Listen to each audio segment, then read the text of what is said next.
ತಂದೆ ತಾಯಿ ಇಬ್ರು ಓದಿಲ್ದೇ ಇರೋ ಕಾರಣ ಮಕ್ಕಳನ್ನ ಓದಿಸ್ಬೇಕು ಅನ್ನೋದು ನಮ್ಮ ತಂದೆಯವರ ತುಂಬಾ ದೊಡ್ಡ ಕನಸು. ನಾನು ಕನ್ನಡ ಮಾಧ್ಯಮದಲ್ಲಿ ಓದ್ಬೋದು, ಇಂಗ್ಲಿಷ್ ಮಾಧ್ಯಮದಲ್ಲಿ ಓದ್ಬೋದು. ಎರಡಕ್ಕೂ ಮುಖ್ಯವಾಗಿ ಬೇಕಾಗಿರೋದು ವಿದ್ಯಾರ್ಥಿಯಲ್ಲಿರುವಂತ ಆಸಕ್ತಿ. ಸುಮ್ನೆ ಮುಗಿಸ್ಕೊಂಡು ಹೋಗ್ತಾ ಇದೀವಿ, ಮಾರ್ಕ್ಸ್ ಕಾರ್ಡ್ಸ್ ಗಳು ಬರ್ತಾ ಇದೆ, ಆದ್ರೆ ಎಲ್ಲೂ ನಮ್ಮ ಹೆಸರುಗಳನ್ನ ರೆಕಗ್ನೈಸ್ ಮಾಡೋದಕ್ಕೆ ಆಗ್ತಾ ಇಲ್ಲ ಜನರು. ನಮ್ಮ ಸೂಪರ್ ಸೀನಿಯರ್ ಇದ್ರು, ನಾವು ಡಿಗ್ರಿ ಮಾಡ್ಬೇಕಿದ್ರೆ ಅವರೊಬ್ರು 7 ಚಿನ್ನದ ಪದಕಗಳನ್ನ ತಗೊಂಡಿದ್ರು ಅನ್ನೋದನ್ನ ಪ್ರತಿ ಸಾರಿ ಕ್ಲಾಸಲ್ಲಿ ನಮ್ಮ ಲೆಕ್ಚರರ್ಸ್ ಹೇಳ್ಬೇಕಿದ್ರೆ ನಮಗೆ ಯಾಕೆ ಮಾಡಕ್ ಸಾಧ್ಯ ಆಗಲ್ಲ ಅದನ್ನ. ಖಾಸಗಿ ಶಾಲೆಯಲ್ಲಿ ಓದ್ತಾ ಇರುವಂಥ ಮಕ್ಕಳು ಮತ್ತು ಈಗ ಸರ್ಕಾರಿ ಶಾಲೆಯಲ್ಲಿ ಓದ್ತಾ ಇರುವಂಥ ಮಕ್ಕಳಿಗೆ ಏನು ವ್ಯತ್ಯಾಸವನ್ನು ನೀವು ಗುರುತಿಸ್ತೀರಿ? ಡಿಸಿಪ್ಲಿನ್ ಕೊರತೆ ಇರಬಹುದು, ಅಥವಾ ಅಲ್ಲೊಂದು ಸ್ವಲ್ಪ ಸ್ಟ್ರಿಕ್ಟ್ ಆಗಿರೋದ್ರಿಂದ ಡಿಸಿಪ್ಲಿನ್ ಚೆನ್ನಾಗಿ ಬರ್ಬೋದು. ಬಿಟ್ರೆ ಓದುವಂಥ ವಿಷಯ ಇರಬಹುದು, ಸೌಲಭ್ಯಗಳ ವಿಷಯ ಇರ್ಬೋದು, ಎಲ್ಲ ವಿಷಯದಲ್ಲೂ ಎರಡೂ ಕೂಡ ಸಮಾನವಾಗಿದೆ. ಒಳ್ಳೆ ಕೋಟು ಸುಟ್ಟು ಬೂಟು ಹಾಕೊಂಡು ಕಾನ್ವೆಂಟ್ಗೆ ಹೋಗ್ತಿದ್ದಂಥ ವಿದ್ಯಾರ್ಥಿಗಳನ್ನ ನೋಡಿದಾಗ, ಆದರೆ ಅಲ್ಲಿಗಿನ್ನ ನಮ್ಮ ಶಾಲೆಗಳು ನಮ್ಮನ್ನೇನು ಕಡಿಮೆ ಅಂತ ಹೇಳಿ ಮಾಡಿಲ್ಲ ಸರ್. ಎಲ್ಲ ಪ್ರದೇಶದ ಮಕ್ಕಳಿಗೂ ನಿಮ್ಮ ಸಲಹೆಗಳೇನು?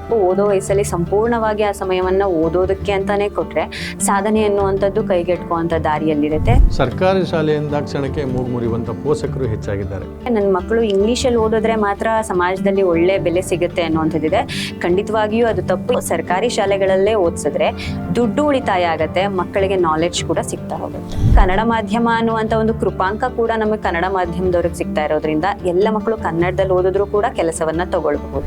ಕನ್ನಡ ಶಾಲೆಯ ಶಿಕ್ಷಕರೇ ಮಕ್ಕಳನ್ನ ಓದಿಸ್ತಾ ಹೋದಾಗ 4 ಜನಕ್ಕೆ ಅದು ಪ್ರೋತ್ಸಾಹ ಸಿಕ್ಕಂಗಾಗತ್ತೆ. ಅವರು ಕೂಡ ಕನ್ನಡ ಮಾಧ್ಯಮದಲ್ಲಿ ಓದಿಸೋದಕ್ಕೆ ಇಷ್ಟಪಡ್ತಾರೆ. ಶಿಕ್ಷಣದಲ್ಲಿ ಏನಾದರೂ ಮಾರ್ಪಾಟು ಬೇಕು ಅನ್ಸುತ್ತಾ? ಅಂದ್ರೆ ಮಕ್ಳಿಗೆ ನಾವು ಹೇಳ್ತಾ ಇರೋ ಪಾಠಗಳು ಹೇಗಿದೆ ಅಂತ ಹೇಳಿದ್ರೆ ಮುಂದೆ ಆಗೋದನ್ನ ಹೇಳ್ತಾ ಇದೀವಿ, ಆದ್ರೆ ಇವತ್ತು ಏನ್ ಆಗ್ತಾ ಇದೆ, ಇವತ್ತು ನೀವ್ ಹೇಗಿರ್ಬೇಕು ಅನ್ನೋದನ್ನ ಹೇಳ್ತಾ ಇಲ್ಲ. ಕನ್ನಡವನ್ನೇ ಬಳಸ್ಕೊಳ್ತಾ ಇಲ್ಲ ಅಂತ ಹೇಳಿದ್ರೆ ಬೇರೆಯವರನ್ನ ನಾವು ದೂಷಣೆ ಮಾಡೋ ಹಾಗಿಲ್ಲ. ಎಲ್ಲಿಂದ ಹೊರಗಡೆ ಬಂದವರು ಕನ್ನಡ ಮಾತಾಡಿ ಕನ್ನಡ ನೇಮ್ ಬೋರ್ಡ್ಗಳನ್ನ ಹಾಕಿ ಅಂತ ನಾವು ಹೇಳೋ ಅಧಿಕಾರವೇ ಇರಲ್ಲ. ಕನ್ನಡ ಭಾಷೆ ತುಂಬಾ ಮಹತ್ವದ್ದು. ಕನ್ನಡವನ್ನ ಉಳಿಸಿ ಅನ್ನೋದಕ್ಕಿಂತ ಹೆಚ್ಚಾಗಿ ಕನ್ನಡವನ್ನ ಬಳಸಿದಾಗ ಕನ್ನಡ ತಾನಾಗ್ತಾನೆ ಬೆಳೀತಾ ಹೋಗುತ್ತೆ. ಆಧುನಿಕ ಸಮಾಜದಲ್ಲಿ ಆಧುನಿಕ ಶಿಕ್ಷಣಕ್ಕೆ ಸಂಬಂಧಪಟ್ಟಂತೆ ಸರ್ಕಾರಿ ಶಾಲೆ ಎಂದ ತಕ್ಷಣವೇ ಮೂಗು ಮುರಿಯುವಂಥ ಜನಸಾಮಾನ್ಯರೇ ಹೆಚ್ಚಾಗಿದ್ದಾರೆ. ಬಹುತೇಕ ಕಾರಣಗಳಲ್ಲಿ ಅಲ್ಲಿ ಮೂಲ ಸೌಕರ್ಯಗಳಿಲ್ಲ ಎನ್ನುವ ಒಂದು ದೊಡ್ಡ ನಿದರ್ಶನವನ್ನು ಅಥವಾ ಕಾರಣವನ್ನು ಈ ಪೋಷಕರು ಅನ್ನಿಸ್ಕೊಂಡಂಥವರು ಕೊಡ್ತಾ ಹೋಗ್ತಾರೆ. 2000 ವರ್ಷಗಳಿಗಿಂತ ಮೊದಲು ಏನು ಇಸ್ವಿ ಅಂತ ಹೇಳ್ತೀವಿ, 2000 ಇಸ್ವಿಗಿಂತ ಮೊದಲೆಲ್ಲ ಸಾಧನೆ ಅಂತ ಏನಾದರೂ ಮಾಡಿದರೆ ಅದು 2010 ತನಕ ನಾವು ತಗೊಳ್ಬೋದು. ಸರ್ಕಾರಿ ಶಾಲೆಯಲ್ಲಿ ಓದಿದಂಥವರು, ಅದರಲ್ಲಿ ವಿಶೇಷವಾಗಿ ಹಾಸ್ಟೆಲ್ನಲ್ಲಿ ಓದಿದಂಥ ವಿದ್ಯಾರ್ಥಿಗಳೇ ದೊಡ್ಡ ಸಾಧನೆಯನ್ನು ಮಾಡಿ ದೊಡ್ಡ ಅಧಿಕಾರಿಗಳಾಗಿರುವಂಥ ನಿದರ್ಶನ ನಮ್ಮ ಮುಂದಿದೆ. ಇತ್ತೀಚೆಗಷ್ಟೇ ಕಾನ್ವೆಂಟ್ ಸಂಸ್ಕೃತಿಯನ್ನು ನಾವು ಕಾಣ್ತಾ ಇರೋದ್ರಿಂದ ಕಾನ್ವೆಂಟ್ ಸಂಸ್ಕೃತಿಯೇ ಬಹಳ ಮುಖ್ಯ, ಶ್ರೇಷ್ಠ ಎನ್ನುವಂಥ ಮನಸ್ಥಿತಿಗೆ ಇವತ್ತಿನ ಪೋಷಕರು ಹೋಗಿದ್ದಾರೆ. ಇದರ ನಡುವೆ ಸರ್ಕಾರಿ ಶಾಲೆಯಲ್ಲಿ ಈಗಲೂ ಸಹ ನಾವು ಸಾಧನೆಯನ್ನು ಮಾಡಬೇಕು, ಸಾಧನೆಯನ್ನು ಮಾಡ್ತೀವಿ, ಸಾಧನೆಯನ್ನು ಮಾಡಿದ್ದೇವೆ ಎನ್ನುವಂಥ ಕೆಲ ಮಂದಿ ಸಿಗ್ತಾರೆ. ಅದರಲ್ಲಿ ನಮ್ಮ ರಾಮನಗರ ಜಿಲ್ಲೆ ಮತ್ತು ರಾಮನಗರ ತಾಲೂಕಿನ ಹೊಸದೊಡ್ಡಿನೂ ಸಹ ಬಿಡದಿ ಹತ್ರನೂ ಹೊಂದಿದೆ, ಮಾಗಡಿ ಹತ್ರನೂ ಇದೆ. ಇದು ರಾಮನಗರ ತಾಲೂಕಿಗೆ ಸಂಬಂಧಪಟ್ಟಂತಹ ಲಕ್ಕೋಜನಹಳ್ಳಿ ಮತ್ತು ನಂಜಾಪುರ ಕಾಡನಕುಪ್ಪೆ ನಡುವೆ ಬರುವಂತಹ ಹೊಸದೊಡ್ಡಿ. ಈ ಹೊಸದೊಡ್ಡಿಯಲ್ಲಿ ವ್ಯವಸಾಯ ಮಾಡಿಕೊಂಡಿರುವಂತಹ ಕುಟುಂಬದ ಓರ್ವ ವಿದ್ಯಾರ್ಥಿನಿ ಆರಂಭದಿಂದ, ಅಂದರೆ ಪ್ರಾಥಮಿಕ, ಹಿರಿಯ ಪ್ರಾಥಮಿಕ, ಪ್ರೌಢಶಾಲೆ, ಪದವಿ ಪೂರ್ವ ಮತ್ತು ಪದವಿಯನ್ನು ಸಹ ಸರ್ಕಾರಿ ಶಾಲಾ ಕಾಲೇಜಿನಲ್ಲೇ ಓದಿ ಕಳೆದ ಸ್ನಾತಕೋತ್ತರ ಪದವಿಯಲ್ಲಿ ಅಂದರೆ MAನಲ್ಲಿ 4 ಚಿನ್ನದ ಪದಕಗಳನ್ನು ಪಡೆದುಕೊಂಡಿರುವಂತಹ ಸಾಧಕಿ ನಮ್ಮ ಮುಂದಿದ್ದಾರೆ. ಅವರು ಹೇಗೆ ಈ ಸಾಧನೆಯನ್ನು ಮಾಡಿದ್ರು, ಅವರು ಎಷ್ಟು ಸಮಯವನ್ನು ಓದಿಗಾಗಿ ಮೀಸಲಿಡ್ತಾ ಇದ್ದರು, ಅವರಿಗೆ ಒತ್ತಡ ಇರಲೇ ಇಲ್ವಾ, ಅವರ ಹಿಂದೆ ಇದ್ದಂಥ ಗುರು ಯಾರು, ಮುಂದೆ ಇದ್ದಂಥ ಗುರಿ ಯಾವುದು, ಅವರ ಮುಂದಿನ ಆಸಕ್ತಿ ಯಾವ ಕಡೆಗಿದೆ, ಮತ್ತು ಇಂದಿನ ವಿದ್ಯಾರ್ಥಿಗಳಿಗೆ ಅದರಲ್ಲೂ ವಿಶೇಷವಾಗಿ ಸರ್ಕಾರಿ ಶಾಲೆಯ ಮಕ್ಕಳಿಗೆ ಅವರು ಏನನ್ನು ಹೇಳಲು ಬಯಸುತ್ತಾರೆ, ಈ ಎಲ್ಲ ವಿಚಾರಗಳನ್ನು ಹರ್ಷಿತಾ ಬಿ ರವರು ತಮ್ಮ ಮುಂದಿಡಲಿದ್ದಾರೆ. ಆತ್ಮೀಯ ವೀಕ್ಷಕರೇ ನಮಸ್ತೆ, ನಾನು ನಿಮ್ಮ ಗೋರಾ ಶ್ರೀನಿವಾಸ್. ನೀವು ನೋಡ್ತಾ ಇದ್ದೀರಿ ಕರುನಾಡು ಟೈಮ್ಸ್ ಡಿಜಿಟಲ್ ಮೀಡಿಯಾ. ಮೇಡಮ್ ನಮಸ್ತೆ. ಸರ್ಕಾರಿ ಶಾಲೆಯಲ್ಲೇ ಓದಿದಂಥವರು, ವ್ಯವಸಾಯದ ಕುಟುಂಬದಲ್ಲಿ ಬಂದಂಥ ಒಂದು ಕುಟುಂಬ ನಿಮ್ಮದು. ಆ ಕುಟುಂಬದಲ್ಲಿ ನೀವು ಈ ಸಾಧನೆಯನ್ನು ಮಾಡಿದಿರಿ. 4 ಚಿನ್ನದ ಪದಕಗಳನ್ನು ಸ್ನಾತಕೋತ್ತರ ಪದವಿಯಲ್ಲಿ ಪಡ್ಕೊಂಡಿದ್ದೀರಿ. ನಿಮ್ಮ ಆರಂಭದ ಶಿಕ್ಷಣ ಹೇಗಿತ್ತು ಮೇಡಮ್? ತುಂಬ ಚೆನ್ನಾಗಿತ್ತು ಸರ್. ಹೇಳಬೇಕು ಅಂದರೆ ನಮ್ಮ ಮನೇಲಿ ತುಂಬ ಓದೋದು ಅಂತ ಹೇಳಿದ್ರೆ ನಮ್ಮ ತಂದೆ ತಾಯಿ ಇಬ್ಬರು ಓದಿಲ್ದೇ ಇರೋ ಕಾರಣ ಮಕ್ಕಳನ್ನ ಓದಿಸ್ಬೇಕು ಅನ್ನೋದು ನಮ್ಮ ತಂದೆಯವರ ತುಂಬ ದೊಡ್ಡ ಕನಸು. ಹಾಗಾಗಿ ಮಕ್ಕಳು ಓದಬೇಕು ಅನ್ನೋದಕ್ಕೋಸ್ಕರ ನಮ್ಮನ್ನೆಲ್ಲ ತುಂಬ ಚೆನ್ನಾಗೇ ಓದಿಸಿದ್ರು. ಆಮೇಲೆ ಇನ್ನೊಂದು ಅಂದರೆ ಪ್ರೈವೇಟ್ ಸ್ಕೂಲಲ್ಲೇ ಓದಬೇಕು ಅನ್ನೋ ಆಸೆಗಳೇನು ನಮಗೂ ಇರಲಿಲ್ಲ. ಹಾಗಾಗಿ ನಮ್ಮ ತಂದೆ ಮೊದಲು 1ನೇ ತರಗತಿಯಿಂದ ಹಿಡಿದು MAವರೆಗೂ ಕೂಡ ನಾವು ಕನ್ನಡ ಮಾಧ್ಯಮದಲ್ಲೇ ಓದ್ಕೊಂಡು ಬಂದ್ವಿ. ಅಲ್ಲಿ ನಾವು ಹೋಗಿದ ಕಡೆ ಎಲ್ಲ ತುಂಬ ಒಳ್ಳೆ ಎಜುಕೇಷನ್ನೇ ಸಿಗ್ತಾ ಹೋಗಿದೆ. ಎಲ್ಲ ಸರ್ಕಾರಿ ಶಾಲೆಗಳಲ್ಲೂ ಕೂಡ ಕನ್ನಡ ಮಾಧ್ಯಮದಲ್ಲೂ ಕೂಡ ಒಳ್ಳೆ ವಿದ್ಯಾಭ್ಯಾಸ ಸಿಕ್ಕಿದೆ. ಆಮೇಲೆ ನಮಗೆ ಓದೋ ಆಸಕ್ತಿ ಇದ್ದಿದ್ರಿಂದ ಸಿಕ್ಕಿದ್ದನ್ನೆಲ್ಲ ಸರಿಯಾಗಿ ಸದ್ಬಳಕೆ ಮಾಡ್ಕೊಂಡಿದ್ರಿಂದ ಇದು ಸಾಧ್ಯ ಆಯಿತು ಅಂತ ಹೇಳಿ. ಅಂದರೆ ನಿಮಗೆ ಅಲ್ಲಿ ಏನು ಸಿಕ್ತು ಅನ್ನೋದಕ್ಕಿಂತ ಹೆಚ್ಚಾಗಿ ಓದುವಂಥ ಆಸಕ್ತಿ ನಿಮ್ಮಲ್ಲಿ ಇದ್ದಿದ್ದರಿಂದ. ಹೌದು. ಸೊ ಗುರುಗಳು ಏನು ಕಲಿಸ್ಕೊಡ್ತಾರೆ, ಸ್ಕೂಲಲ್ಲಿ ಏನಿದೆ ಅವೆರಡಕ್ಕಿಂತ ಮುಖ್ಯವಾಗಿ ಓದುವ ಆಸಕ್ತಿ ಇದ್ರೆ ಮಾತ್ರ ನಿಮ್ಮಲ್ಲಿ. ಖಂಡಿತ ಹೌದು. ಆಸಕ್ತಿ ಅನ್ನೋದು ಎಲ್ರಿಗೂ ಮುಖ್ಯ ಆಗುತ್ತೆ ಸರ್.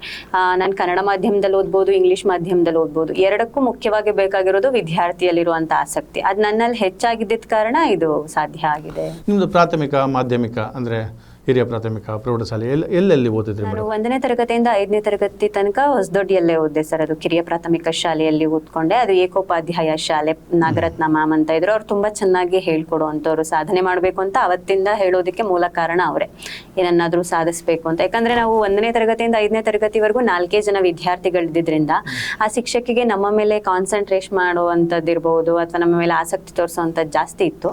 ಅವಾಗಿನಿಂದ ಅವರು ನಮ್ಮಲ್ಲಿ ಹೆಚ್ಚಾಗಿ ಪ್ರೋತ್ಸಾಹ ತುಂಬ್ತಾ ಹೋದ್ರು, ಏನಾದ್ರೂ ಮಾಡಬೇಕು ಅನ್ನೋ ಶಕ್ತಿಯನ್ನ ಕೊಡ್ತಾ ಹೋದ್ರು.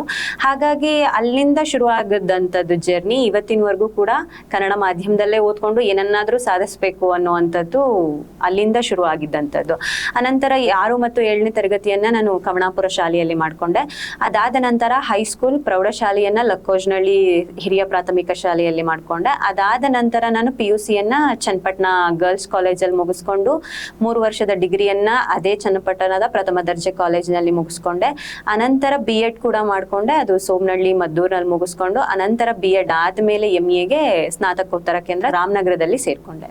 ಪ್ರಾಥಮಿಕ, ಮಾಧ್ಯಮಿಕ ಮತ್ತು ಪ್ರೌಢಶಾಲೆಯಲ್ಲಿ ನಿಮ್ಮ ಸಾಧನೆ ಅಥವಾ ಅಂದರೆ ಆ ಸ್ಕೂಲಿಗೆ ಸಂಬಂಧಪಟ್ಟ ಹಾಗೆ ನಿಮ್ಮದು ಆಕ್ಟಿವಿಟೀಸ್ಗಳು ಬೇರೆ ಬೇರೆ ರೀತಿ? ನನಗೆ ಫಸ್ಟ್ ಓದೋದ್ರಲ್ಲಿ ತುಂಬಾ ಇಂಟ್ರೆಸ್ಟ್ ಇತ್ತು, ಅದನ್ನ ಮುಂದುವರಿಸ್ಕೊಂಡು ಹೋದೆ. ಅದ ನಂತರ ಸ್ವಲ್ಪ ಮಟ್ಟಿನ ಹಾಡುವಿಕೆ ಸ್ವಲ್ಪ ಇತ್ತು, ಅದನ್ನು ಕೂಡ ಬೆಳೆಸ್ಕೊಂಡೆ. ಅಂದ್ರೆ ತುಂಬಾ ಚೆನ್ನಾಗಿ ಆಡ್ತೀನಿ ಅಂತಲ್ಲ, ಒಂದಷ್ಟು ವೇದಿಕೆಗಳು ಸಿಕ್ಕಾಗ ಆಡುವಂಥದ್ದು, ಅದ್ರ ಜೊತೆಗೆ ಮಾತನಾಡುವಂಥದ್ದು ನನಗೆ ತುಂಬಾ ಇಷ್ಟವಾಗಿರುವಂಥದ್ದು. ಎಲ್ಲೇ ಭಾಷಣಗಳನ್ನ ಮಾಡು ಅಂತ ಹೇಳಿದಾಗ ನೇರವಾಗಿ ಹೋಗಿ ಭಾಷಣಗಳನ್ನ ಮಾಡುವಂಥದ್ದಿರ್ಬೋದು, ಚರ್ಚಾ ಸ್ಪರ್ಧೆಗಳಲ್ಲಿ ಭಾಗವಹಿಸುವಂಥದ್ದಿರ್ಬೋದು, ಪ್ರತಿಭಾ ಕಾರಂಜಿಗಳು ಬಂದಾಗ, ಕ್ರೀಡೆಗಳು ಬಂದಾಗ ಎಲ್ಲದರಲ್ಲೂ ಕೂಡ ನಾನು ಭಾಗವಹಿಸ್ತಾ ಇದ್ದೆ. ಮತ್ತು ಕಾಲೇಜಿಗೆ ಸಂಬಂಧಪಟ್ಟ ಹಾಗೆ ಅಂದರೆ PUCಗೆ ಪದವಿ ಪೂರ್ವ ಶಿಕ್ಷಣದಲ್ಲಿ ನಿಮ್ಮ ಬೇರೆ ಕಲ್ಚರಲ್ ಆಕ್ಟಿವಿಟೀಸ್ ಏನಾದರೂ ಇತ್ತಾ, ಅಥವಾ ಅಲ್ಲಿ ಈ ರ್ಯಾಂಕಿಗೆ ಸಂಬಂಧಪಟ್ಟ ಹಾಗೆ ಅಥವಾ ಡಿಸ್ಟಿಂಕ್ಷನ್ಗೆ ಸಂಬಂಧಪಟ್ಟ ಹಾಗೆ ಆ ಸಂದರ್ಭದಲ್ಲಿ ಏನಾದರೂ? ಅಂದರೆ PUCಗೆಲ್ಲ ಬಂದಾಗ ಸ್ವಲ್ಪ ನಮ್ಮ ಆಸಕ್ತಿಗಳು ಬೇರೆ ಕಡೆ ಹೋಗುತ್ತೆ. ಸಹಜವಾದ ವಯಸ್ಸಿನ ಇದ್ರಿಂದ ಈ ಕಲ್ಚರಲ್ ಇವೆಂಟ್ಸು ಈ ಥರದನ್ನೆಲ್ಲ ಬಿಟ್ಟು ಸ್ವಲ್ಪ ಓದಬೇಕು ಅನ್ನೋ ಆಸಕ್ತಿ ಬಂದಿದ್ರಿಂದ, ಆಸಕ್ತಿ ಓದಿನ ಕಡೆಗೆ ಹೆಚ್ಚಾಗಿ ಹೋಗಿದ್ರಿಂದ ಅಲ್ಲಿ ಈ ಥರದ್ದೆಲ್ಲ ಮಾಡ್ಕೊಳಕ್ಕೆ ಹೋಗಲಿಲ್ಲ. ಬರೀ ಓದೋದು ಅಂತ ಹೇಳಿ ಓದ್ತಾ ಹೋದ್ವಿ ಸರ್. ಮತ್ತು BA ಮಾಡುವಂಥ ಸಂದರ್ಭದಲ್ಲಿ ಅಲ್ಲಿ BA ಮಾಡುವಂಥ ಸಂದರ್ಭದಲ್ಲಿ ನಿರೂಪಣೆ ಮಾಡಬೇಕು ಅನ್ನೋವಂಥದ್ರ ಮೇಲೆ ಆಸಕ್ತಿ ಹೆಚ್ಚಾಗಿದ್ರಿಂದ ಯಾವುದೇ ವೇದಿಕೆ ಕಾರ್ಯಕ್ರಮಗಳಿದ್ರು ನಿರೂಪಣೆ ಮಾಡೋದಕ್ಕೆ ಅಂತ ಹೋಗ್ತಾ ಇದ್ದೆ. ಹಾಡು ಹೇಳೋವಂಥದ್ದಿರ್ಬೋದು, ಈ ರೀತಿ BAಗಳಲ್ಲಿ ನಾನು ತೊಡಗಿಸ್ಕೊಳ್ತಾ ಹೋದೆ. ಮತ್ತು ಸಣ್ಣ ಸಣ್ಣ ಲೇಖನಗಳನ್ನ ಬರೆಯುವಂಥದ್ದು, ಮತ್ತು ಕಥೆಗಳನ್ನ ಬರೆಯುವಂಥದ್ದು, ಕವನಗಳನ್ನ ಬರೆಯುವಂಥದ್ದು, ಈ ರೀತಿ ನಮ್ಮ BAನಲ್ಲಿದ್ದಂಥ ಎಲ್ಲ ಕನ್ನಡ ಶಿಕ್ಷಕರು ಇದಕ್ಕೆ ತುಂಬ ಪ್ರೋತ್ಸಾಹ ಕೊಡ್ತಾ ಇದ್ರು. ಏನನ್ನಾದರೂ ಬರೀಬೇಕು, ಸಾಹಿತ್ಯದ ವಿದ್ಯಾರ್ಥಿಗಳು ಸಾಹಿತ್ಯವನ್ನ ತೊಡಗಿಸ್ಕೊಳ್ಬೇಕು ಅಂತ ಹೇಳಿ ಅಲ್ಲಿಂದ ಪ್ರೋತ್ಸಾಹ ಕೊಡ್ತಾ ಇದ್ರು. ಸಣ್ಣ ಸಣ್ಣ ಸಾಲುಗಳನ್ನ ಬರೀತಾ ಇದ್ವಿ. 4 ಸಾಲಿನ ಪದ್ಯ, 5 ಸಾಲಿನ ಪದ್ಯ, ಈ ರೀತಿ ಬರೆಯೋದನ್ನ ರೂಢಿಸ್ಕೊಂಡ್ವಿ. ಅಂದರೆ ಈ ಬರವಣಿಗೆ ಎನ್ನುವಂಥದ್ದು ಬಹಳ ಮುಖ್ಯ. ಇವತ್ತಿನ ಪೀಳಿಗೆ ಬರಹದಲ್ಲಿ ತೊಡಗಿಸ್ಕೊಳ್ಳುವಂಥದ್ದಕ್ಕೆ ತುಂಬ ಕಡಿಮೆ ಆಗಿದೆ. ಸೊ ಹಾಗಂತ ಈಗ ಇತ್ತೀಚೆಗೆ ಸಾಮಾಜಿಕ ಜಾಲತಾಣದಲ್ಲಿ ಬರೆಯುವಂಥವ್ರು ಓದುವರ ಸಂಖ್ಯೆ ಜಾಸ್ತಿ ಆಗ್ತಾ ಇದೆ, ಆದರೆ ಪುಸ್ತಕದ ರೂಪದಲ್ಲಿ ಬರೆಯುವಂಥದ್ದು ಓದುವಂಥವ್ರ ಸಂಖ್ಯೆ ಕಡಿಮೆ ಆಗ್ತಾ ಇದೆ. ಈ ನಿಟ್ಟಿನಲ್ಲಿ ತಾವು ಯಾವ್ದಾದ್ರು ಕವನಗಳಿರ್ಬೋದು ಅಥವಾ ಲೇಖನಗಳಿರ್ಬೋದು ಬರೆದು ಪ್ರಕಟ ಮಾಡಿರುವಂಥದ್ದು ಏನಾದರೂ ಇದೆಯಾ? ಪ್ರಕಟ ಮಾಡಿದ್ದಂಥದ್ದಿಲ್ಲ. ಅವಾಗವಾಗ ಅದೇ ಬೇಸರ ಇದ್ದಾಗ ಕವನಗಳು ಅವಾಗಲೇ ಬರುತ್ತೆ, ಬೇಸರ ಇದ್ದಾಗ, ಖುಷಿ ಇದ್ದಾಗ ಒಂದೊಂದು ಬರ್ತಾ ಹೋಗುತ್ತೆ. ಹಾಗೆ ಗೀಚಿಟ್ಟಿರುವಂಥದ್ದು ಒಂದಷ್ಟು ಇದೆ, ಅದನ್ನ ಇನ್ನು ಎಲ್ಲೂ ಪ್ರಕಟ ಮಾಡುವಂಥದ್ದೆಲ್ಲ ಮಾಡಿಲ್ಲ ಸರ್. ನೀವು ಯಾಕೆ ಕಲಾ ವಿಭಾಗವನ್ನೇ ಆರಿಸ್ಕೊಂಡ್ರಿ? ಕಲಾ ವಿಭಾಗವನ್ನೇ ಆಯ್ಸ್ಕೊಬೇಕು ಅಂತ ಹೇಳಿದ್ರೆ 2 ಆಪ್ಷನ್ ಅಂತ ಬಂತು ಸರ್. ಮನೆಯಲ್ಲೇನು ಇಂಥದ್ದು ಅಂದ್ರೆ ನಮ್ಮ ಮನೆಯಲ್ಲಿ ಓದಿಲ್ದೇ ಇರೋ ಕಾರಣ ಇಂಥದ್ದನ್ನು ತಗೋಬೇಕು ಅಂತ ಅವರಿಗೂ ಗೊತ್ತಿಲ್ಲ. ಆಮೇಲೆ SSLC ಮುಗಿಸಿದ ತಕ್ಷಣ ನಮಗೂ ಏನಂತ ಒಂದಷ್ಟು ಐಡಿಯಾ ಇರಲಿಲ್ಲ. ಮತ್ತೆ ನಮಗೆ ಗೈಡ್ಲೈನ್ಸ್ ಕೊಡುವಂಥವ್ರು ಇರ್ಬೋದು ಅಥವಾ ಪ್ರೋತ್ಸಾಹ ಮಾಡುವಂಥವ್ರು, ಅಂದ್ರೆ ಇಂಥದ್ದನ್ನು ತಗೊಂಡ್ರೆ ಹೀಗಾಗತ್ತೆ ಅಂತ ಹೇಳುವಂಥವ್ರು ಯಾರು ಇಲ್ಲದೆ ಇರೋ ಕಾರಣ ಸರಿ ಯಾವ್ದಾದ್ರು 2 ಇದೆ, ಕಾಮರ್ಸ್ ಒಂದು ತಗೋಬೇಕು, ಇಲ್ಲ ಅಂತ ಹೇಳಿದ್ರೆ ಕಲಾ ವಿಭಾಗ ತಗೋಬೇಕು ಅಂತ ಬಂದಾಗ ಕಲಾ ವಿಭಾಗನೇ ತಗೊಳ್ಳೋಣ, ಯಾಕೆ ಸಾಧ್ಯ ಆಗಲ್ಲ ಇದನ್ನು ತಗೊಂಡು.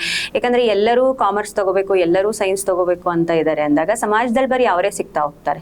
ಕಲಾ ವಿಭಾಗವನ್ನ ಓದಂಥವ್ರು, ಸಾಹಿತ್ಯವನ್ನ ಜೀರ್ಣ ಮಾಡ್ಕೊಂಡಂಥವ್ರ ಸಂಖ್ಯೆ ಕಡಿಮೆ ಆಗ್ತಾ ಹೋಗುತ್ತೆ. ನಾನು ಅದ್ರಲ್ಲಿ ಏನಾದ್ರೂ ಮಾಡೋಣ, ಕಲಾ ವಿಭಾಗವನ್ನ ತಗೊಳ್ಳೋಣ, ಅದರಲ್ಲೂ ಐಚ್ಛಿಕ ಕನ್ನಡವನ್ನೇ ತಗೊಳ್ಳೋಣ, ಅದನ್ನ ತುಂಬಾ ಕಷ್ಟ ಅಂತ ಇರೋರ್ ನಡುವೆ ನಾವು ಅದನ್ನ ಸುಲಭ ಮಾಡ್ಕೊಳ್ಳೋಣ ಅನ್ನೋ ಕಾರಣಕ್ಕೆ ಕಲಾ ವಿಭಾಗವನ್ನ ಆಯ್ಕೆ ಮಾಡ್ಕೊಂಡೆ.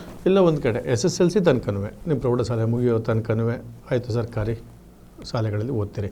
ಸೊ PUCಗೆ ಬಂದಂಥ ಸಂದರ್ಭದಲ್ಲಿ ಯಾಕೆ ನೀವು ಪ್ರೈವೇಟ್ ಕಾಲೇಜ್ ಸೇರ್ಕೋಬೇಕು, ಹೋಗಲಿ ಅದು ಬೇಡ, ಪದವಿಗೆ ಯಾಕೆ ಸೇರ್ಕೋಬೇಕು, ಅಥವಾ ಬೇರೆ ಇನ್ಯಾವುದೋ ವಿಭಾಗ ನನಗೆ ತೊಗೊಂಡಿದ್ರೆ ಚೆನ್ನಾಗಿರ್ತಿತ್ತೇನೋ ಅನ್ನೋ ಭಾವನೆ ಕಾಡ್ತಿತ್ತ ನಿಮಗೆ? ಖಂಡಿತ ಇಲ್ಲ ಸರ್. ಯಾಕೆಂತ ಹೇಳಿದ್ರೆ ಇವಾಗ ನಾವು ಮೊದಲಿಂದ ಅಂದ್ರೆ ತೀರಾ ಶ್ರೀಮಂತರು ಅಲ್ಲ, ತೀರಾ ಬಡವರು ಅಲ್ಲದ ಮಾಧ್ಯಮ ವರ್ಗದವರೆಲ್ಲ ಆಗಿರೋದ್ರಿಂದ ಇತ್ತ ಮನೆ ಕೆಲಸವನ್ನ ನೋಡ್ಕೊಳ್ಬೇಕಾಗಿರುತ್ತೆ, ಅಪ್ಪ ಅಮ್ಮ, ಮತ್ತೆ ಓದಿನ ಖರ್ಚನ್ನ ನೋಡ್ಕೊಳ್ಬೇಕಾಗತ್ತೆ. ನಾವು 3 ಜನ ಮಕ್ಳಿರೋದ್ರಿಂದ 3 ಜನನು ಸಮವಾಗಿ ಓದಿಸ್ಬೇಕು ಅಂತ ಹೇಳಿದ್ರೆ ಅವರಿಗೆ ಹಣದುಬ್ಬರ ಅದು ಅನ್ನೋಂಥದ್ದು ಉಂಟಾಗುತ್ತೆ. ಹಾಗಾಗಿ ಅವ್ರೇನ್ ಮಾಡಿದ್ರು ಅಂತ ಹೇಳಿದ್ರೆ, ಆಮೇಲೆ ನಾವೇನ್ ಕೇಳಿಲ್ಲ, ನಾವು ಪ್ರೈವೇಟ್ ಸ್ಕೂಲ್ಗಳಲ್ಲೇ ಓದಬೇಕು ಅನ್ನೋ ಆಸಕ್ತಿ ಕೂಡ ಏನಿರ್ಲಿಲ್ಲ.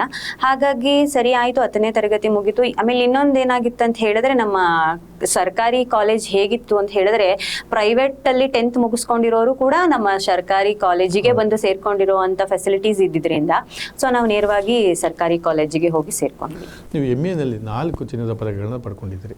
ಯಾವ ವಿಭಾಗದಲ್ಲಿ ಪಡ್ಕೊಂಡ್ರಿ? MA-ನಲ್ಲಿ ನಾನು ಕನ್ನಡ ಓದ್ತಾ ಇದ್ದೆ ಸರ್. ಕನ್ನಡ MA ಮುಗಿಸ್ಕೊಂಡಿದ್ದೀನಿ. ಅದರಲ್ಲಿ ನನಗೆ ಒಟ್ಟಾರೆ 4 ಪದಕಗಳು ಬಂದಿದೆ. ಮೊದಲ ಪದಕ ಅತಿ ಹೆಚ್ಚು ಅಂಕವನ್ನ ಪಡ್ಕೊಂಡಿರೋದು. 2ನೇ ಪದಕ ಬಂದಿರುವಂತದ್ದು ನನ್ನ ಭಾಷಾ ಅಧ್ಯಯನ ಮತ್ತು ಭಾಷಾ ವಿಜ್ಞಾನ ಕ್ಷೇತ್ರದಲ್ಲಿ ಬಂದಿದೆ.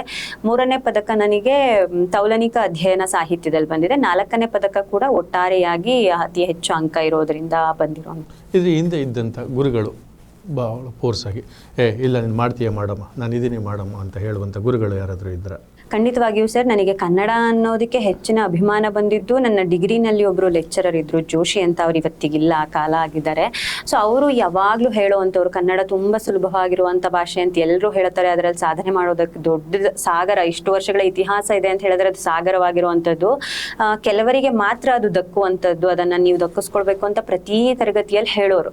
ಅದರ ಜೊತೆಗೆ ನಮ್ಮ ಸೂಪರ್ ಸೀನಿಯರ್ ಇದ್ರು, ನಾವು ಡಿಗ್ರಿ ಮಾಡಬೇಕಿದ್ರೆ ಅವರೊಬ್ಬರು 7 ಚಿನ್ನದ ಪದಕಗಳನ್ನ ತಗೊಂಡಿದ್ರು ಅನ್ನೋದನ್ನ ಪ್ರತಿ ಸಾರಿ ಕ್ಲಾಸಲ್ಲಿ ನಮ್ಮ ಲೆಕ್ಚರರ್ಸ್ ಹೇಳ್ಬೇಕಿದ್ರೆ, ನಮಗೆ ಯಾಕೆ ಮಾಡಕ್ ಸಾಧ್ಯ ಆಗಲ್ಲ, ಅದನ್ನ ನಮ್ಮ ಮುಂದೆ ಮುಗಿಸ್ಕೊಂಡು ಹೋಗಿರೋರಿಗೆ ಸಾಧ್ಯ ಆಗಿದೆ ಅಂದ್ರೆ ನಮಗೆ ಯಾಕೆ ಆಗಲ್ಲ ಅನ್ನುವಂಥದ್ದು ಬರ್ತಾ ಇತ್ತು. ಪ್ರಯತ್ನ ಮಾಡ್ತಾ ಇದ್ವಿ, ಡಿಗ್ರಿಗಳಲ್ಲೆಲ್ಲ ಅಷ್ಟು ಸಿಗ್ಲಿಲ್ಲ. ಆಮೇಲೆ ಹುಡುಗಾಟಕ್ಕೆ ಮಾರ್ಕ್ಸ್ ಇಂದ ಏನ್ ಸಾಧನೆ ಮಾಡೋದಕ್ಕಾಗತ್ತೆ ಅನ್ನೋ ಕಾರಣ ಅಷ್ಟೆಲ್ಲ ಓದೋದಕ್ಕೆ ಹೋಗ್ಲಿಲ್ಲ. ಅನಂತರ ಇವಾಗ ನಾವು MA-ಗೆ ಸೇರ್ಕೊಂಡ ನಂತರ ಒಂದು ಮನಸ್ಥಿತಿ ಬದಲಾಯಿತು. ಯಾಕೆ ಸುಮ್ಮನೆ ಮುಗಿಸ್ಕೊಂಡು ಹೋಗ್ತಾ ಇದೀವಿ, ಮಾರ್ಕ್ಸ್ ಕಾರ್ಡ್ಸ್ಗಳು ಬರ್ತಾ ಇದೆ, ಆದ್ರೆ ಎಲ್ಲೂ ನಮ್ಮ ಹೆಸರುಗಳನ್ನ ರೆಕಗ್ನೈಸ್ ಮಾಡೋದಕ್ಕೆ ಆಗ್ತಾ ಇಲ್ಲ ಜನರು. ಏನೋ ಇಷ್ಟು ಮುಗಿಸಿದೀನಿ, ಒಂದು 18 ವರ್ಷದ ವಿದ್ಯಾಭ್ಯಾಸ, 19 ವರ್ಷಗಳ ವಿದ್ಯಾಭ್ಯಾಸದಲ್ಲಿ ನಮ್ಮದೇ ಒಂದು ಛಾಪನ್ನ ಮೂಡಿಸ್ಬೇಕು ಅನ್ನುವಂಥದ್ದು MA-ಗೆ ಬಂದಾಗ ಬಂತು. ಅಲ್ಲಿ ತುಂಬಾ ಜನ ಲೆಕ್ಚರರ್ಸ್ ಇದ್ದಾರೆ. ನಮ್ಮ ಕನ್ನಡ ವಿಭಾಗದಲ್ಲಿ 4 ಜನ ಲೆಕ್ಚರರ್ಸ್ ತುಂಬಾ ಪ್ರೋತ್ಸಾಹ ಮಾಡಿದ್ರು. ಅದರ ಜೊತೆಗೆ ಹೀಗಿದ್ರೆ, ಈ ರೀತಿ ಬರೆದ್ರೆ, ಈ ರೀತಿ ಓದಿದ್ರೆ ಹಿಂಗಾಗತ್ತೆ ಅಂತ ಹೇಳಿದ್ದ ಕಾರಣ ಸೊ ಅವ್ರ 4 ಜನ ಸಪೋರ್ಟು ಮತ್ತೆ 1ನೇ ತರಗತಿಯಿಂದ ಇಲ್ಲಿನವರೆಗಿನ ಎಲ್ಲ ಶಿಕ್ಷಕರ ಆಶೀರ್ವಾದದಿಂದ ಅದು ಸಾಧ್ಯ ಆಯ್ತು ಅಂತ ಹೇಳ್ಬೋದು. ನಿಮಗೆ ಈ ಚಿನ್ನದ ಪದಕಗಳನ್ನ ಪಡ್ಕೊಂಡಿರುವಂಥದ್ದು ಇರ್ಬೋದು, ಅಥವಾ ಮುಂದೆ ಏನಾದರೂ ಗುರಿ ಇರುವಂಥದ್ದು, ಯಾವ ವಯಸ್ಸಿನಲ್ಲಿ ಅಥವಾ ಯಾವ ವಿದ್ಯಾಭ್ಯಾಸದ ಹಂತದಲ್ಲಿ ನಾನು ಒಂದು ಗುರಿಯನ್ನು ಮುಟ್ಟಬೇಕು, ನಾನು ಈ ಗುರಿಯನ್ನೇ ಸಾಧಿಸಬೇಕು ಅನ್ನುವಂಥದ್ದು ಯಾವ ವಯಸ್ಸಿನಲ್ಲಿ ಬಂತು?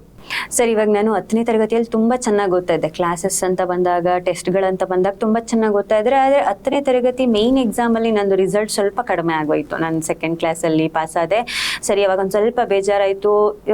ತುಂಬಾ ಚೆನ್ನಾಗಿ ಓದ್ತಿರ್ಲಿಲ್ಲ ಅನ್ನೋಂಥವ್ರೆಲ್ಲ ನನಗಿನ್ನ ಹೆಚ್ಚಿನ ಅಂಕ ತಗೊಂಡಾಗ ನಂಗೆ ತುಂಬಾ ಬೇಸರ ಆಯಿತು. ಅಯ್ಯೋ, ಎಲ್ಲಿ ನಾನು ಫೇಲ್ ಆದೆ, ಎಲ್ಲಿ ನನಗೆ ಕಷ್ಟ ಆಯಿತು, ಅದು ನನಗೆ ಗೊತ್ತಾಗ್ಲಿಲ್ವಲ್ಲ ಅಂತ ಅನ್ಕೊಂಡು ಯೋಚನೆ ಮಾಡಿದೆ. ಸ್ವಲ್ಪ ದಿನ ಬೇಸರ ಆಯಿತು. ಪರವಾಗಿಲ್ಲ, ಏನನ್ನಾದ್ರೂ ಒಂದು ಮಾಡೋಣ ಮುಂದೆ ಅಂತ ಹೇಳಿ ಅನ್ಕೊಂಡು PUC-ನಲ್ಲಿ ತುಂಬಾ ಚೆನ್ನಾಗಿ ಓದೆ. ನಂದು ಒಂದು 85 ಅಷ್ಟು ಪರ್ಸೆಂಟೇಜ್ ಬರೋ ಅಷ್ಟು ಆಯಿತು. ಅವತ್ತು ಶುರು ಆಯಿತು ಸರ್ PUC-ನಲ್ಲಿ. ಯಾವಾಗ ನನ್ನ ಫ್ರೆಂಡ್ಸ್ ಹೇಳಕ್ ಶುರು ಮಾಡಿದ್ರು, ನೀನು ಇಷ್ಟು ಚೆನ್ನಾಗಿ ಓದ್ತೀಯ ಅನ್ನೋದು ನನಗೆ ಗೊತ್ತಿರಲಿಲ್ಲ, ಇಷ್ಟೆಲ್ಲ ಅಂಕ ತಗೊಳ್ತೀಯ ಅನ್ನೋದು ನನಗೆ ಗೊತ್ತಿರಲಿಲ್ಲ ಅಂತ ಹೇಳಿದಾಗ, ನನ್ನಲ್ಲೂ ಆ ಸಾಮರ್ಥ್ಯ ಇದೆ, ನನಗೂ ಕೂಡ ಅದನ್ನು ಸಾಧಿಸಬಲ್ಲೆ ಅನ್ನುವಂಥ ಛಲ ಇದೆ. ನಾನು ಏನು ಮಾಡ್ಬೇಕು, ಅದನ್ನು ಸ್ವಲ್ಪ ಕಂಡಿಡ್ಕೊಳ್ಬೇಕು, ಯಾವ ಮಾರ್ಗದಲ್ಲಿ ಹೋಗಬೇಕು ಅನ್ನೋದನ್ನ ತಿಳ್ಕೊಳ್ತಾ ಹೋದೆ. SSLC-ವರೆಗೂ ನೀವು ಕನ್ನಡ ಮಾಧ್ಯಮದಲ್ಲೇ ಗ್ರಾಮೀಣ ಪ್ರದೇಶದಲ್ಲಿ ಓದ್ತೀರಿ, ಅದು ಸರ್ಕಾರಿ ಶಾಲೆಯಲ್ಲಿ ಓದ್ತೀರಿ. ಸೊ ಅದೇ ಸಂದರ್ಭದಲ್ಲಿ ನೀವು ಶಾಲೆಗೆ ಹೋಗುವಂಥ ಸಂದರ್ಭ ಇರ್ಬೋದು, ಒಳ್ಳೆ ಕೋಟು ಸೂಟು ಬೂಟು ಹಾಕ್ಕೊಂಡು ಕಾನ್ವೆಂಟ್ಗೆ ಹೋಗ್ತಿದ್ದಂಥ ವಿದ್ಯಾರ್ಥಿಗಳನ್ನ ನೋಡಿದಾಗ ನಿಮಗೆ ನಾನು ಈ ರೀತಿ ಎಲ್ಲ ಹೋಗಬೇಕು, ನಾನೇನು ಮಾಡ್ಬೋದು? ಸ್ವಲ್ಪ ಅನ್ಸೋದು ಸರ್. ಈಗ ವ್ಯಾನ್ಗಳು ಬರುತ್ತೆ, ಕರ್ಕೊಂಡು ಹೋಗ್ತಾರೆ, ಮತ್ತೆ ಮನೆ ಹತ್ರನೇ ವ್ಯಾನ್ಗಳು ಬರುತ್ತೆ, ಎಲ್ಲ ಫ್ರೆಂಡ್ಸ್ ಒಟ್ಟಿಗೆ ಹೋಗ್ಬೋದಿತ್ತು ಅನ್ನುವಂಥದ್ದಿದ್ದಾಗ ಎಲ್ಲೋ ಒಂದ್ ಕಡೆ ಅನ್ನಿಸ್ತಾ ಇತ್ತು, ನಮ್ಗಳಿಗೂ ಆ ಥರದ್ದು ಸಿಕ್ಕಾಕ ಚೆನ್ನಾಗಿರ್ತಾ ಇತ್ತೇನೋ, ಇನ್ನೂ ಚೆನ್ನಾಗಿ ಓದಬಹುದೇನೋ ಅನ್ನುವಂಥದ್ದು. ಆದರೆ ಅಲ್ಲಿಗಿನ್ನ ನಮ್ಮ ಶಾಲೆಗಳು ನಮ್ಮನ್ನೇನು ಕಡಿಮೆ ಅಂತ ಹೇಳಿ ಮಾಡಿಲ್ಲ ಸರ್. ಎಲ್ಲೂ ಕೂಡ ಸರ್ಕಾರಿ ಶಾಲೆಯಲ್ಲಿ ಓದಿದ್ದು ಗಿಲ್ಟ್ ಇದೆ, ಅದೊಂದು ಅವಮಾನ ಅನ್ನುವಂಥದ್ದು ಯಾವತ್ತೂ ಬಂದಿಲ್ಲ. ಆದರೆ ಅವ್ರುಗಳನ್ನ ನೋಡಿದಾಗ ಮಾತ್ರ ಸ್ವಲ್ಪ ಅದು ಇರುತ್ತಲ್ಲ. ಸೊ SSLC ನಂತರ ನೀವು PUC-ಗೆ ದಾಖಲಾದಂಥ ಸಂದರ್ಭದಲ್ಲಿ ನೀವೇ ಹೇಳಿದ್ರಿ, ಆಂಗ್ಲ ಮಾಧ್ಯಮದಲ್ಲಿ ಮತ್ತು ಕಾನ್ವೆಂಟ್ನಲ್ಲಿ ಓದಿದಂಥವರು ಸಹ PUCನಲ್ಲಿ ಮತ್ತು ಡಿಗ್ರಿಗೆ ಸರ್ಕಾರಿ ಕಾಲೇಜುಗಳಿಗೆ ಬಂದಿದ್ದರು ಅಂತೇಳಿ. ಆಗ ನಿಮಗೆ ನಿಮ್ಮ ಒಂದು ಸರ್ಕಾರಿ ಶಾಲೆಯೆಲ್ಲ ಓದಿದಂಥ ನೀವು ನೇರವಾಗಿ ಮತ್ತೆ ಸರ್ಕಾರಿ ಕಾಲೇಜಿಗೆ ಸೇರಿಕೊಂಡಂಥ ಒಂದು ಸಂದರ್ಭ, ಮತ್ತು ಇಂಗ್ಲೀಷ್ ಕಾನ್ವೆಂಟ್ಗಳಲ್ಲಿ ಇಂಗ್ಲೀಷ್ ಮಾಧ್ಯಮದಲ್ಲೇ ಓದಿ ನಿಮ್ಮ ಜೊತೆಗೆ ಬಂದಂಥವ್ರ ನಡುವೆ ನಿಮ್ಮ ಒಂದು ವ್ಯತ್ಯಾಸ ಏನಂತ? ಅಂದರೆ ಅಲ್ಲಿ ಒಂದಿದೆ ಸಣ್ಣ ವ್ಯತ್ಯಾಸ ಏನಂತ ಹೇಳಿದ್ರೆ, ನಮ್ಮ ಸರ್ಕಾರಿ ಶಾಲೆ ಮಕ್ಕಳಿಗೆ ಎಲ್ಲಿ ಕಷ್ಟ ಆಗುತ್ತೆ ಅಂದರೆ ಬೇರೆ ಎಲ್ಲ ವಿಷಯಗಳು ಸುಲಭ ಆದರೂ ಇಂಗ್ಲೀಷ್ ಸ್ವಲ್ಪ ಕಷ್ಟ ಆಗುತ್ತೆ.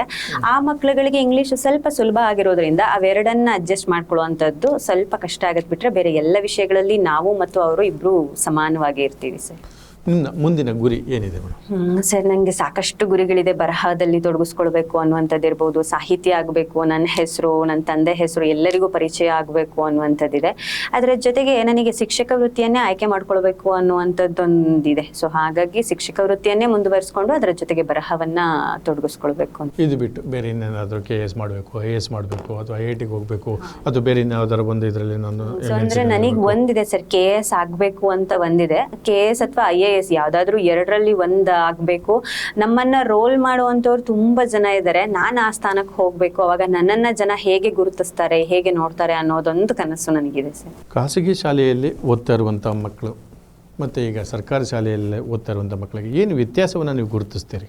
ತುಂಬಾ ವ್ಯತ್ಯಾಸ ಏನು ಅಂತ ಹೇಳಿದ್ರೆ ಸರ್, ಇಲ್ಲಿ ನಮ್ಮಲ್ಲಿ ಅತಿ ಹೆಚ್ಚು ವಿದ್ಯಾರ್ಥಿಗಳು ಸರ್ಕಾರಿ ಶಾಲೆಯಲ್ಲಿ ಓದ್ತಾ ಇರ್ತಾರೆ.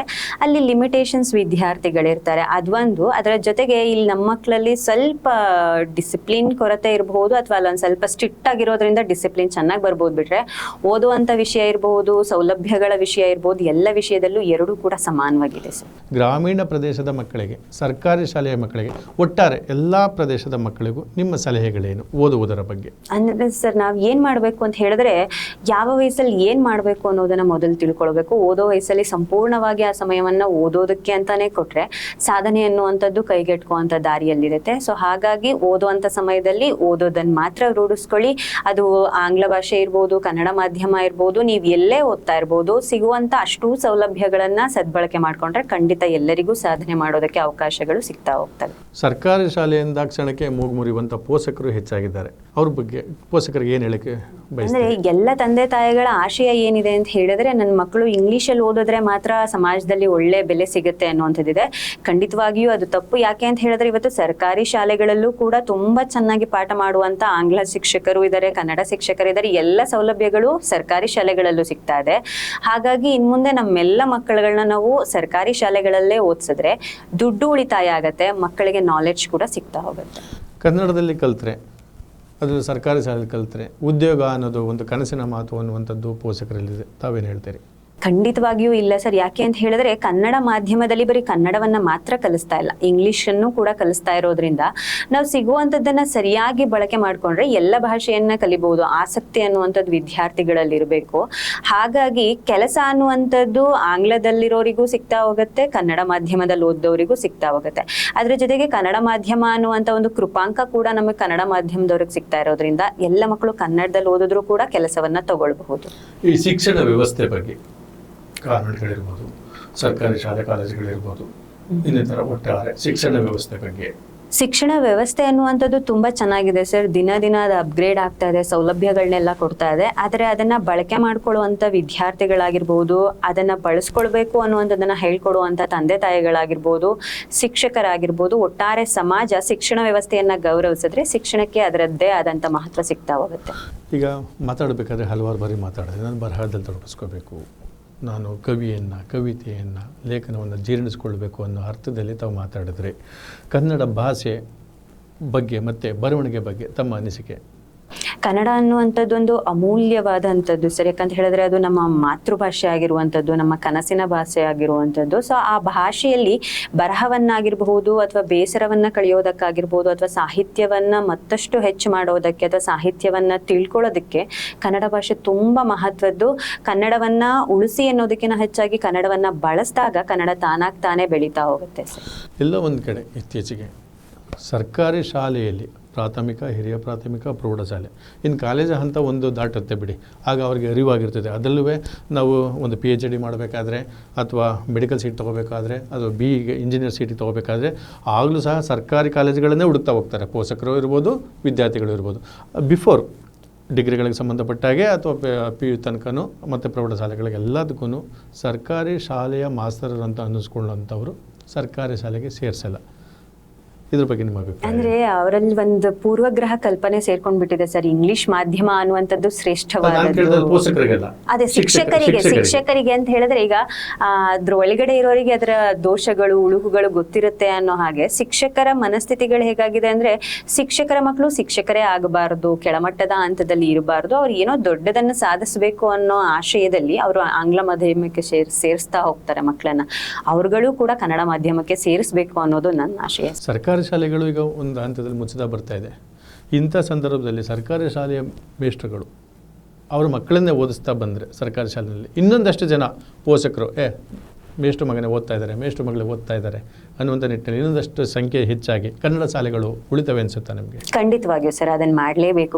ಕನ್ನಡ ಶಾಲೆಯ ಶಿಕ್ಷಕರೇ ಮಕ್ಕಳನ್ನ ಓದಿಸ್ತಾ ಹೋದಾಗ 4 ಜನಕ್ಕೆ ಅದು ಪ್ರೋತ್ಸಾಹ ಸಿಕ್ಕಂಗಾಗತ್ತೆ. ಅವರು ಕೂಡ ಕನ್ನಡ ಮಾಧ್ಯಮದಲ್ಲಿ ಓದಿಸೋದಕ್ಕೆ ಇಷ್ಟಪಡ್ತಾರೆ. ಕೇವಲ ಶಿಕ್ಷಕರಲ್ಲದೆ ಸರ್ಕಾರಿ ನೌಕರಿಯಲ್ಲಿರುವಂಥ ಬಹುತೇಕ ಎಲ್ಲರೂ ಇದಕ್ಕೆ ಒಂದು ಕಾನೂನನ್ನು ತಂದರೆ ಸರ್ಕಾರಿ ಸಂಬಳ ಪಡೆಯುವಂಥವ್ರೆಲ್ಲರೂ ಸರ್ಕಾರಿ ಶಾಲೆಯಲ್ಲಿ ಓದಬೇಕು ಅನ್ನೋದು ಬಂದರೆ ಖಂಡಿತವಾಗ್ಲೂ ಕನ್ನಡ ಶಾಲೆಗಳು ಬಹಳ ಮುಖ್ಯವಾಗಿ ಸರ್ಕಾರಿ ಶಾಲೆಗಳು ಕನ್ನಡ ಶಾಲೆಗಳು ಉಳಿತವೆ. ಖಂಡಿತವಾಗಿಯೂ ಸರ್, ಇದನ್ನ ಸರ್ಕಾರವೇ ಮಾಡಬೇಕು. ಸರ್ಕಾರಿ ಹುದ್ದೆಯಲ್ಲಿರುವಂಥವ್ರೆಲ್ಲರೂ ಮಕ್ಕಳನ್ನ ಸರ್ಕಾರಿ ಶಾಲೆಯಲ್ಲೇ ಓದಿಸ್ಬೇಕು ಅಂತ ಸರ್ಕಾರ ಆದೇಶ ತಂದ್ಬಿಟ್ರೆ ಸಹಜವಾಗಿ ಓದಿಸ್ತಾರೆ. ಸರ್ಕಾರಿ ಶಾಲೆಗಳು ಕೂಡ ಮುಂದುವರಿತಾ ಹೋಗ್ತವೆ. ಈ ಶಿಕ್ಷಣ ಅನ್ನುವಂಥದ್ದು, ಶಿಕ್ಷಣದಲ್ಲಿ ಏನಾದರೂ ಮಾರ್ಪಾಟು ಬೇಕು ಅನಿಸುತ್ತಾ? ಈಗ ನೀವು ಒಬ್ಬರು MA ಮಾಡಿ MA B.Ed ಮಾಡಿಕೊಂಡು ಅತಿಥಿ ಶಿಕ್ಷಕಿಯಾಗಿ ಕೆಲಸಕ್ಕೆ ಹೋಗ್ತಾ ಇದ್ದಾರೆ. ಹೌದು ಸರ್, ಶಿಕ್ಷಣದಲ್ಲಿ ಸ್ವಲ್ಪ ಮಟ್ಟಿನ ಬದಲಾವಣೆ ಅನ್ನುವಂಥದ್ದು ಬೇಕು. ಯಾಕೆ ಅಂತ ಹೇಳಿದ್ರೆ ಮಕ್ಳಿಗೆ ನಾವು ಹೇಳ್ತಾ ಇರೋ ಪಾಠಗಳು ಹೇಗಿದೆ ಅಂತ ಹೇಳಿದ್ರೆ ಮುಂದೆ ಆಗೋದನ್ನ ಹೇಳ್ತಾ ಇದೀವಿ, ಆದ್ರೆ ಇವತ್ತು ಏನ್ ಆಗ್ತಾ ಇದೆ, ಇವತ್ತು ನೀವ್ ಹೇಗಿರ್ಬೇಕು ಅನ್ನೋದನ್ನ ಹೇಳ್ತಾ ಇಲ್ಲ. ಎಲ್ಲ ಪಾಠಗಳು ವೇದಾಂತಗಳನ್ನ ಹೇಳ್ತಾ ಇದಾವೆ, ಸಿದ್ಧಾಂತಗಳನ್ನ ಹೇಳ್ತಾ ಇದಾವೆ, ಆದ್ರೆ ಮಕ್ಕಳ ಜೀವನ ಹೇಗೆ ಕಟ್ಕೊಳ್ಬೇಕು ಅನ್ನುವಂಥದ್ದನ್ನ ಹೇಳ್ತಾ ಇಲ್ಲ.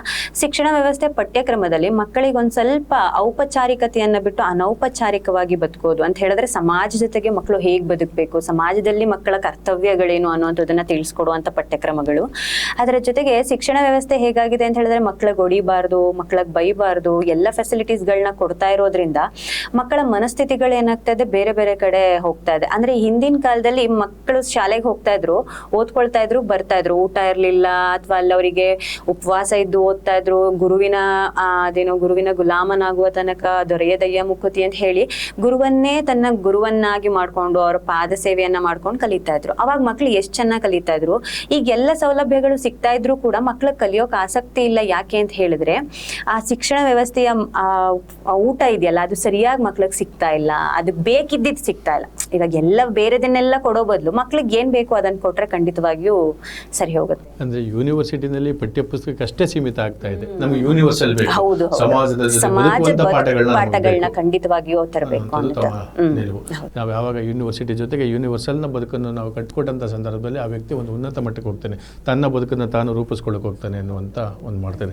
ಕೊನೆಯದಾಗಿ ಮೇಡಮ್, ಕನ್ನಡ ಮಾಧ್ಯಮ ಮತ್ತು ಆಂಗ್ಲ ಮಾಧ್ಯಮಕ್ಕೆ ನಮ್ಮ ಈ ಪ್ರಶ್ನೆ ಮೊದಲೇ ಬಂದಿದೆ, ಆದರೆ ಇನ್ನೊಂದ್ಸರಿ ವಿಸ್ತಾರವಾಗಿ ಕನ್ನಡ ಮಾಧ್ಯಮ ಮತ್ತು ಆಂಗ್ಲ ಮಾಧ್ಯಮಕ್ಕೆ ಸಂಬಂಧಪಟ್ಟಾಗೆ ನಿಮ್ಮ ಅಭಿಪ್ರಾಯ ಏನು? ಕನ್ನಡ ಮಾಧ್ಯಮ ಮತ್ತು ಆಂಗ್ಲ ಮಾಧ್ಯಮ ಎರಡೂ ಕೂಡ ವಿದ್ಯೆಗೆ ಇರತಕ್ಕಂಥ ಎರಡು ನೆಲೆಗಳು ಅನ್ನುವಂಥದ್ದು ನಂದಿದೆ.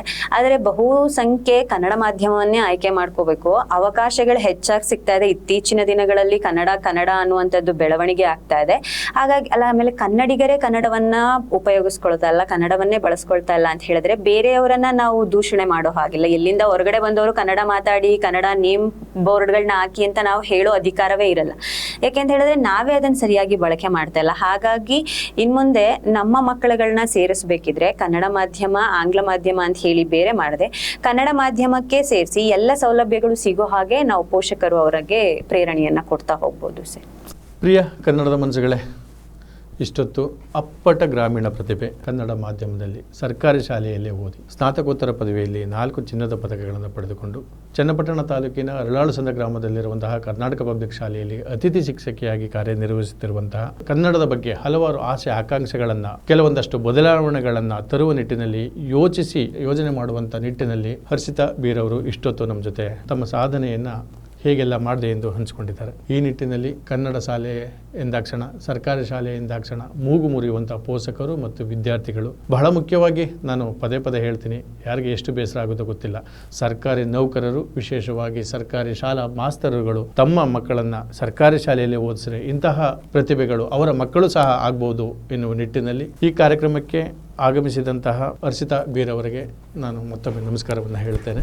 ಇವರ ಗುರಿಗಳನ್ನು ನಾವು ಯೋಚನೆ ಮಾಡಿದಂಥ ಸಂದರ್ಭದಲ್ಲಿ ಶಿಕ್ಷಕಿಯಾಗಿ ನಾನೊಂದು ಬದಲಾವಣೆಯನ್ನು ತರಬೇಕು, ಶಿಕ್ಷಕಿಯಾಗಿ ಸರ್ಕಾರಿ ಶಾಲೆಯಲ್ಲಿ ಒಂದಷ್ಟು ಮಾರ್ಪಾಡುಗಳನ್ನು ಮಾಡಬೇಕು, ಸರ್ಕಾರಿ ಶಾಲೆಯಲ್ಲಿ ಓದುತ್ತಿರುವಂಥ ಮಕ್ಕಳನ್ನು ನಾನೊಂದಷ್ಟು ಬೆಳೆಸಬೇಕು ಅನ್ನೋ ನಿಟ್ಟಿನಲ್ಲಿ ಒಂದೆಡೆಯಾದರೆ, ಇನ್ನೂ ಹೆಚ್ಚಿನ KS ಅಥವಾ IAS ಅನ್ನು ಮಾಡಿ ಮತ್ತೊಂದು ಹಂತಕ್ಕೆ ಹೋದರೆ, ಒಂದು ಕಾನೂನನ್ನೇ ಬದಲಾಯಿಸುವಂಥ ಹಂತಕ್ಕೆ, ಕನ್ನಡದ ಬಗ್ಗೆ ಒಂದು ಕಾಳಜಿ ಉಳ್ಳಂಥ ಇಂತಹ ಒಬ್ಬ ಮಹಿಳೆ ಅಥವಾ ವಿದ್ಯಾರ್ಥಿನಿ ಈ ಒಂದು ಅಧಿಕಾರವನ್ನು ಪಡೆದಂಥ ಸಂದರ್ಭದಲ್ಲಿ ಸರ್ಕಾರಿ ಶಾಲೆಗಳು ತನ್ನಷ್ಟಕ್ಕೆ ತಾನೇ ಮತ್ತೊಂದಷ್ಟು ಹೆಚ್ಚು ಅಭಿವೃದ್ಧಿ ಹೊಂದಲಿಕ್ಕೆ ಸಾಧ್ಯ ಆಗುತ್ತೆ ಅಂತ ನಾನು ಸಹ ಭಾವಿಸ್ತೇನೆ. ಈ ನಿಟ್ಟಿನಲ್ಲಿ ನಮ್ಮ ಕರ್ನಾಟಕ ಟೈಮ್ಸ್ ಡಿಜಿಟಲ್ ಮೀಡಿಯಾ ಮತ್ತು ಆಭರಣ ಸುದ್ದಿ ಪತ್ರಿಕೆಯ ಕಚೇರಿಗೆ ಬಂದು ಇಷ್ಟೊತ್ತು ಸಂದರ್ಶನವನ್ನು ನೀಡಿದಂತಹ, ಕನ್ನಡದ ಬಗ್ಗೆ ಅತಿ ಕಾಳಜಿಯನ್ನು ಇಟ್ಟುಕೊಂಡು ಮಾತಾಡಿದಂತಹ ಹರ್ಷಿತಾರವರಿಗೆ ನಮಸ್ಕಾರ. ನಮಸ್ಕಾರ ಮೇಡಮ್.